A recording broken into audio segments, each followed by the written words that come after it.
I flew in for my sister's wedding only to find out she had changed the date weeks ago. She never told me, but she made sure to tell my ex the airport was busy, filled with people rushing past me, but all I could feel was excitement bubbling up inside. I had spent weeks preparing for this trip, rearranging my work schedule, making sure I had the perfect dress, booking my flight months in advance so I wouldn't miss Liz's big day, and now I was finally here. I rolled my suitcase through the terminal, pulling out my phone to send a quick text. Me just landed, can't wait for tomorrow. No response. That wasn't unusual. Liz had never been the best at texting back. I shrugged it off, heading to the taxi stand. It wasn't until I arrived at the hotel that I started feeling like something was off. I walked up to the front desk, smiling at the receptionist. "Hi, I should have a reservation under Natalie Carter. I'm here for the wedding." She frowned slightly, typing on her computer. "Wedding?" I nodded, adjusting the strap on my purse. "Yeah, for L. Carter. There should be a room block for guests." He kept typing, then her expression shifted. "I'm sorry, but I don't see any reservation under that name. Are you sure you have the right hotel?" I froze. Of course, I had the right hotel. Liz had sent me the name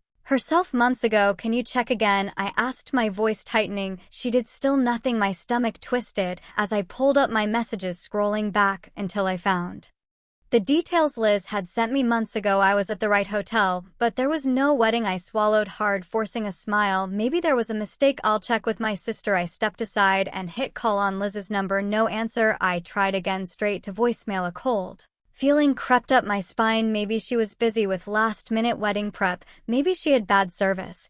But something felt wrong. I opened social media, my fingers trembling as I searched for Liz's name, and there was a full wedding album. My breath caught in my throat as I stared at the pictures. Liz in a white dress, beaming, her husband holding her hand, a packed venue filled with smiling faces.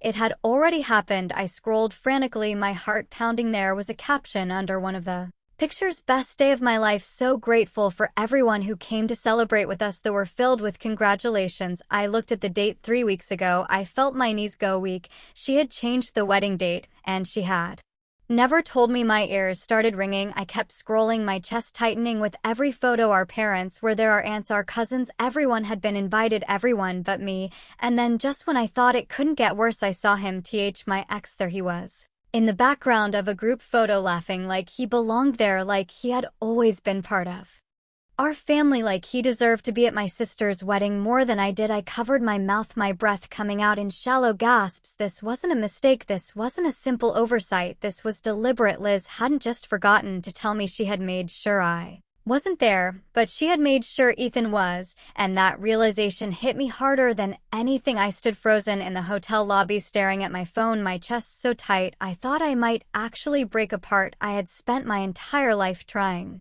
to be the good sister. I had flown and rearranged my schedule, spent hundreds of dollars to be here for her, and she hadn't even had the decency to tell me I was no longer invited. But she had made sure my ex got an invitation. I felt sick. The receptionist was watching me cautiously, probably wondering why I looked like I had just been punched in the stomach. I forced my legs to move, dragging my suitcase toward the hotel lounge before I collapsed onto a chair. I needed to breathe. I needed to think, but all I could do was stare at the photos, my mind racing with questions that had no good answers. How long had Liz been planning to leave me out? Had she always intended to exclude me, or had she decided at some point that I didn't deserve to be there? And why had she told Ethan, the man who had promised me forever, only to betray me? The man I had spent months trying to forget. I had avoided family gatherings just to make sure I wouldn't run into him. I had spent so much time healing, trying to rebuild my life after he shattered it. Now my own sister had made sure he was part of something that I wasn't. My hands clenched into fists. For years, I had been the one making an effort with Liz. I was the one who called her, who remembered her birthdays, who flew in for family events even when it was inconvenient. And this was how she repaid me. I thought back to the last time we spoke. She had acted normal. She had let me believe I was coming. She had let me buy a dress, plan my trip, spend money on a gift. And she had done all of that while knowing she had already cut me out. Tears burned at the back of my eyes, but I refused to let them fall, because this time I wasn't going to be the bigger person. I wasn't going to chase after her asking why, because deep down I already knew the answer. He had never really wanted me there at all. I sat there in the hotel lounge, my phone clutched in my hands, staring at the wedding photos, as if looking at them long enough would somehow make this all make sense. But it didn't, because there was no good Explanation for what Liz had done. I wasn't just forgotten, I was deliberately left out, and the more I thought about it, the more everything from our childhood started falling into place. I should have seen this coming, Liz, and I had never been close in the way sisters we're supposed to be, not because I didn't try. I had spent my whole life trying, but Liz, she had spent her whole life making sure I knew I wasn't important. It started when we were kids. Liz was the golden child. He was loud, charming, funny. The kind of person who could say something awful and somehow get away with it. Because she knew how to spin it into a joke. Me, I was the quiet one, the responsible one, the one who didn't need the attention. At least that's what everyone told me. I was the one who got good grades without needing help, the one who never caused trouble, the one who our parents could always count on, and somehow instead of that making them proud of me, it just made me invisible. Liz, on the other hand, he was always the center of everything. If we both got in trouble, I was the one who had to apologize. If I had something she wanted, our parents told me to give it to her because I was older and more mature. She did something wrong, Mom and Dad rushed to her defense. She didn't mean it that way, Natalie. You know how Liz is. She just likes being the center of attention. Don't take it's so personally, and for a long time I didn't. I told myself that's just how sisters were, that one day we'd grow out of it. But Liz never grew out of it. She just got better at pushing me aside. By the time we were teenagers, it wasn't just family that treated Liz like she was the most important person in the room. It was everyone. Liz was the one with the big friend group, the boyfriends, the endless invitations to parties. I was the tag-along sister, included only when it was convenient for her, and when it wasn't, she'd make sure I knew I wasn't wanted. Like the time she threw a birthday party and told me our parents wanted me to stay out of the way, or the time she borrowed my favorite dress without asking, ruined it, and then told me I was being dramatic for getting upset, or the time she forgot to pick me up from school and then laughed about it, telling me I should have found my own ride home. She never faced consequences because Liz could do anything and our parents would always defend her. And the worst part, one, let it happen because I thought if I just kept being the bigger person, she would finally respect me. If I didn't fight back, she would finally stop treating me like I was nothing. If I just tried hard, she would love me the way I loved her. And then came Ethan. I met Ethan in my mid-20s. We had been together for 4 years. At one point, I thought we were going to get married. I thought he was my person until he betrayed me. And Liz, she had never once asked how I was after the breakup. Instead, she kept bringing him up. Whenever I saw her, she'd make these little comments pretending they were innocent. The first ran into Ethan the other day. He looks great. Ethan was asking about you. He still thinks you're amazing. I don't get why you guys didn't work out. You were so good together. She never cared about how much it hurt me because my feelings had never mattered to her. No, now she had done the one thing I never thought she'd be cruel enough to do. She had invited him to her wedding, and not me. I clenched my jaw, forcing myself to take deep breaths. I had spent my whole life trying to earn my place in this family, but what was I even fighting for? To be in a room full of people who wouldn't have noticed if I was missing, to be part of something that was never meant for me. I pulled up Liz's number, my hands shaking for the first time in years. I wasn't going to let this slide. I hit call straight to voicemail. I tried again, same thing. I let out a bitter laugh. Of course, Liz was avoiding me because she knew what she had done. I sat there for a moment staring at my phone, heart pounding. Then I did something I had never done before. I texted her. Me, I saw the picture. You changed the date. You never told me. I watched as the message delivered. Then I added me, but you made sure Ethan was there for a long time. There was nothing. Then finally the typing bubble appeared. Please, Ned, I can explain. I let out a slow breath, my fingers tightening around my phone. I wasn't even sure if I wanted to hear whatever excuse she was about to give me, but I was done being the sister who just let things go, so I typed back, me, go ahead, explain. It's for the first time in my life. I wanted her to say it out loud. There was a time when I would have waited anxiously for Liz's response, my stomach in knots, hoping she'd finally give me the explanation I deserved, but not this time. This time, I wasn't holding my breath. I set my phone down, staring out the hotel window, watching the city lights blur as the reality of what had happened sank in. I had flown in for nothing. My suitcase was still sitting in the corner of the room, untouched, packed with everything I had planned to wear to a wedding. I was never invited to the dress I had bought specifically for Liz's big day, the carefully wrapped gift in my luggage, all of it a waste. I Had spent hundreds of dollars on flights and accommodations, rearranged my work schedule, set aside time to be here for her because she was my sister, and she hadn't even thought I deserved to know the truth, but Ethan did. That thought made my stomach twist in a way I couldn't ignore. She had made sure my ex was there. She had made sure he got an invitation. She had made sure he was included, but not me. My phone buzzed. I stared at Liz's name on the screen for a moment before finally opening the message. Liz, look, I didn't want you to find out this way. I let out a short, humorless laugh. Me, how exactly was I supposed to find out? I watched as the typing bubble appeared, then disappeared, then came back. Liz, it was a last-minute change. Things got complicated, so we had to move the date. I gritted my teeth. Me, 3 weeks ago. It's not last minute. No response. I could picture her sitting there trying to come up with something that would make this seem less awful than it actually was,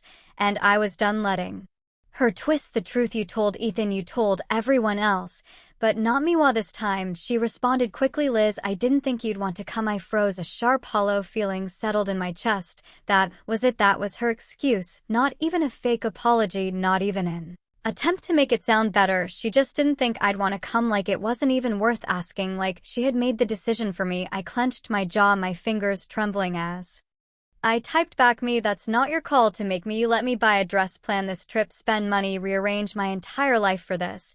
And you didn't think to tell me, but you thought Ethan needed to be there. The typing bubble popped up, then it vanished. She had nothing to say.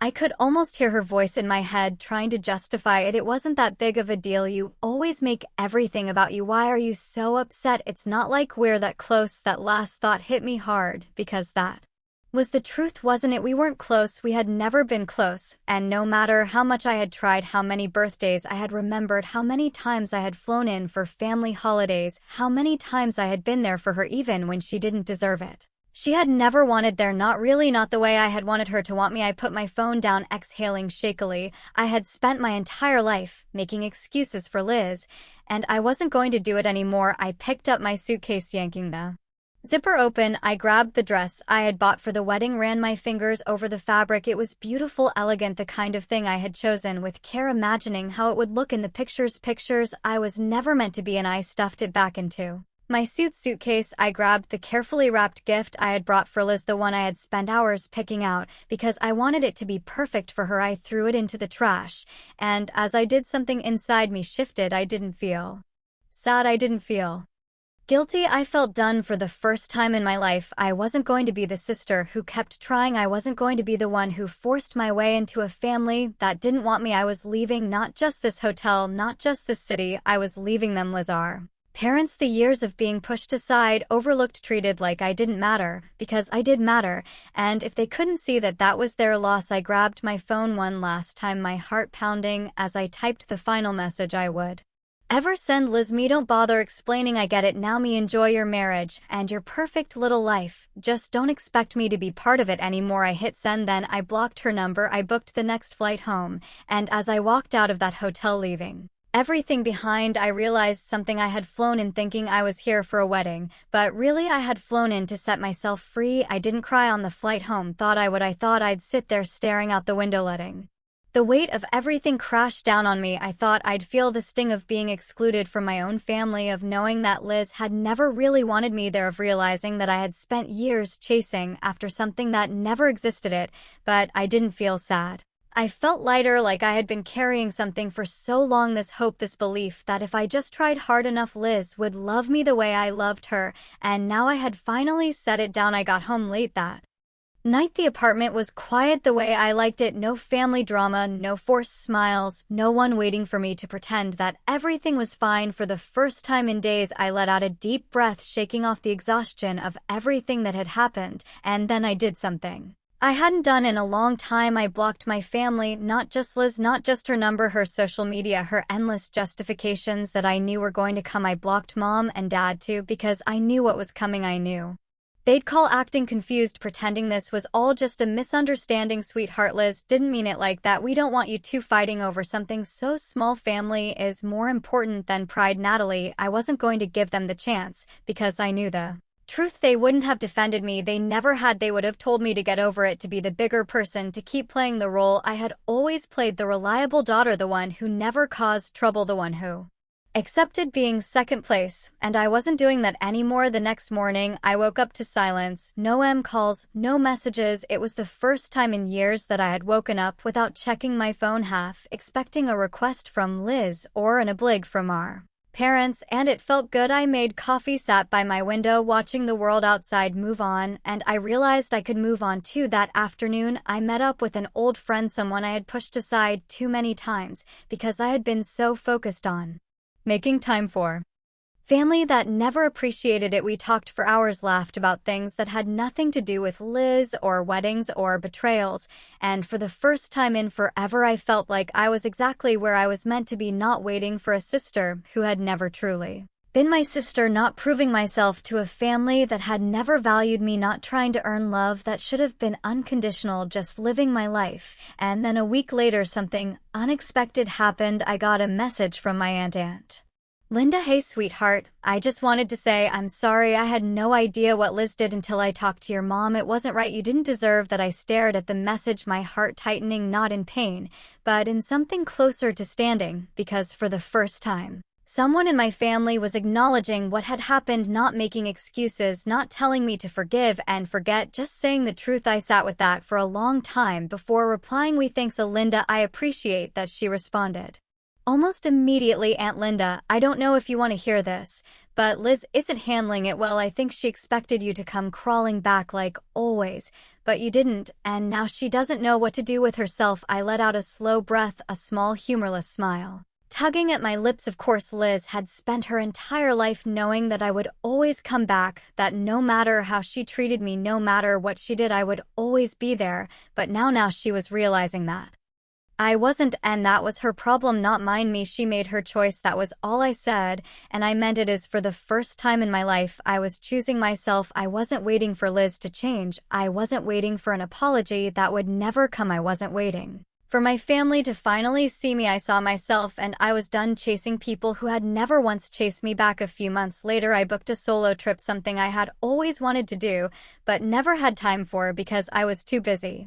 Dropping everything for my family, I explored new places, met new people, built a life that had nothing to do with them, and one night, as I sat on a quiet beach, watching the sunset, my phone buzzed. A message. Liz. I hadn't heard from her since the wedding. I stared at the screen, feeling nothing but peace as I read the words. "Liz, I don't know if you'll ever talk to me again, but I just wanted to say I'm sorry." I took a deep breath, letting the ocean air fill my lungs, then slowly I set my phone down. I didn't reply as I didn't need to. I had spent my whole life waiting for Liz to be the sister I deserved, but now I realized I had never needed her to be anything at all. Some losses aren't losses, some losses are freedom.